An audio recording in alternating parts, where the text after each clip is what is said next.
In the late 80s, DC's editorial staff was in a panic.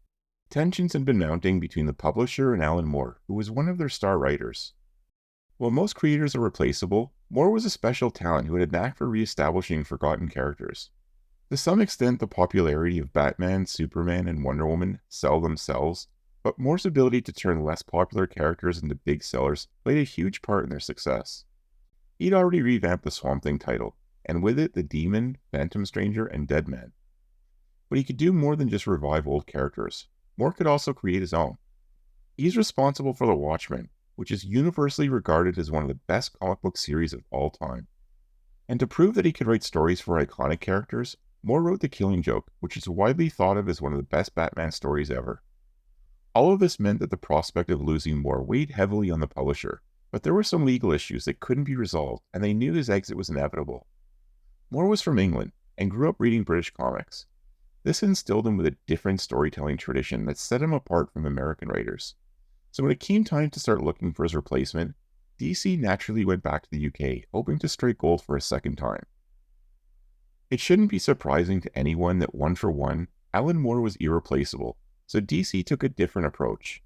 Instead of trying to unearth another generational talent, they put together a small stable of UK-based writers who collectively could do the job. These new writers were expected to follow in Moore's footsteps, which meant starting out by bringing new life and relevance to some of DC's lesser-known characters. Jamie Delano spun off Moore's character John Constantine into the series Hellblazer. Peter Milligan brought back a mostly forgotten Steve Ditko character named Shade the Changing Man. And Neil Gaiman would take the Golden Age character Sandman and spin a whole new mythology for modern readers. This leads us to Grant Morrison, who pitched Animalman to editor Karen Berger. It was greenlit as a limited series, but when the first couple of issues sold better than expected, DC turned it into a regular ongoing series. There was just one hiccup. The plot for issue number 6 would have to line up with DC's big summer event, and issues 1 to 4 were already in production. These circumstances meant that Morrison would have to come up with a standalone story for issue number 5, and they didn't have much time to write it. Under pressure, Morrison delivered one of the best stories of the series, one that was so different and unique that whispers of a new Alan Moore began to spread. Death Valley, 90 degrees in the shade, and the blacktop shimmers like water. This is where it starts. In the distance, we see a truck barreling down the highway. In the foreground, the carcass of some unlucky roadkill.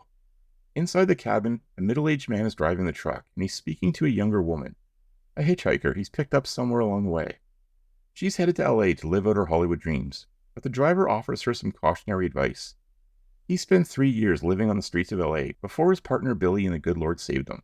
The young woman is unwavering. She's going to make it big.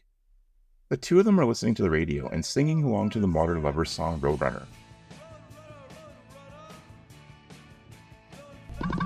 Beep, beep. Just as the driver is singing the line, "It'll be alright," his truck hits something. What was it? Was it an animal? Forget it. Don't look back. Keep your eyes on the road and don't look back. Advice for life, I guess. For the first time, we get a clear view of what was hit. It's an animal. A dog? A wolf? No, it's a coyote. And it's not dead. In fact, it looks like it's healing itself, painfully putting itself back together. We're witnessing a resurrection.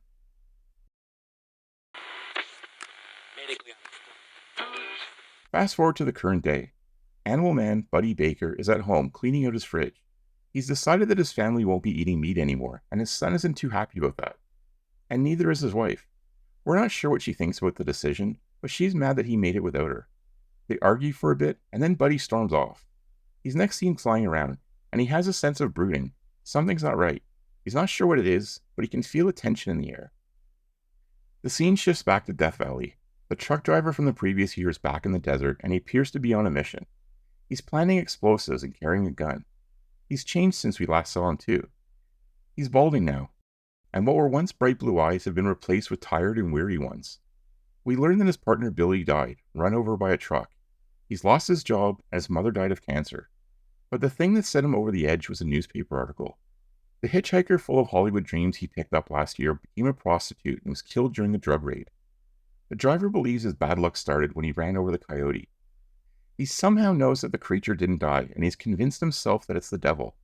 and now he's back in the desert to put an end to it all. The driver stalks the creature and finds it perched on the edge of a cliff. If he can steady his hands, he can get a clean shot away. Almost center mass. He strikes the creature above the heart, shattering its collarbone. The force of the impact knocks it back. For a few seconds, the coyote treads on air, then falls to the valley below, landing in a puff of cartoonish smoke. It's still alive. The truck driver knows it's still alive. The second bullet in his gun is a magic bullet, one that can kill the devil, but he's too far away. He needs to buy himself some time to get closer before the creature can reform itself. A boulder should do it. He runs down the valley as fast as he can before finding out he wasn't fast enough. In the sky above, Animalman spots a jeep on its own in the desert. Someone might need his help. Down below, the truck driver suddenly remembers the explosives and the tripwire he planted. No, wait, listen, don't move. There's a bomb. How could he have forgotten? How could he have forgotten a bomb? The driver knows he's about to die. He lost his fight with the devil. And then, the creature walks past him. It has business elsewhere. Now, what we've seen up until this point has been a little unusual for a comic book of its time, but the story's about to start referencing things that I think elevates the writing and shows why DC went back to the UK looking for new perspectives. The story picks up with a coyote, who we're about to learn is named Crafty, and he's handing a scroll to Animalman. I'm not going to spoil future issues here, but for context, in the following sequence, Morrison is setting up a plot point that doesn't fully pay off until nearly 2 years later in issue 26. The Gospel of Crafty tells the story of a Looney Tunes-style world full of endless violence and cruelty, all without consequences. We see an image of a pig putting a stick of dynamite down an elephant's pants, and after the explosion, we're told that their bodies instantly renew. The cycle of violence was perpetual, until one day Crafty wept and said, "No more." He wandered into the desert and rose up into the presence of God. In this case, God is an artist. We see a paintbrush at their side and understand this to mean that everything that happens in Crafty's world is by their hand. The God artist tells Crafty that he has to be punished for his rebellion, and Crafty says that he'll bear any punishment that brings peace to the world. The artist makes his judgment.